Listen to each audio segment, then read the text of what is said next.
In today's video, I'm going to teach you how to trade crypto futures on Binance. Whether you're new to the world of futures or just looking to fine-tune your trading skills, this step-by-step guide will help you navigate through the basics of getting started with Binance futures, all in just 5 minutes. So, let's dive in.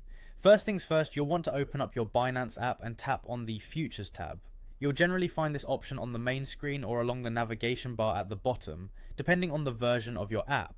This is your gateway to the futures trading dashboard, where all your trading activity will take place. Once you're there, you can see the wide variety of futures contracts available, each linked to its own trading pair.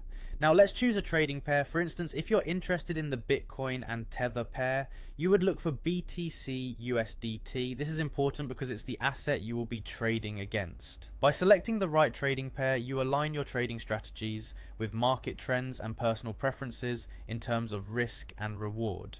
Next, it's time to select your leverage. Leverage in futures trading amplifies your exposure to the market, and it can increase both potential returns and risks. On Binance, you typically have options for different leverage levels, such as 2x, 5x, or even all the way up to 125x. But for beginners, a moderate leverage of about 10x is often recommended. This means if you decide on a 10x leverage, your potential profit or loss would be 10 times higher than the amount of cryptocurrency you're putting down, so choose wisely. Once your leverage is set, you're ready to place a trading order.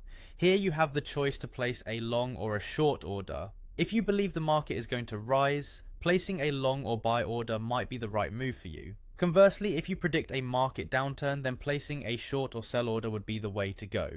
Input the amount you're willing to trade and confirm your order. After placing your order, it's crucial to monitor your trade closely.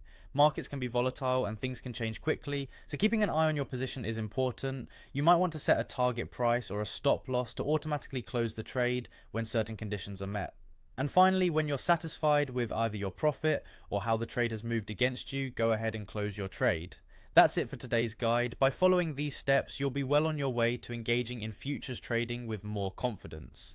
Remember to always trade responsibly and be aware of the risks involved. Thanks for watching and happy trading.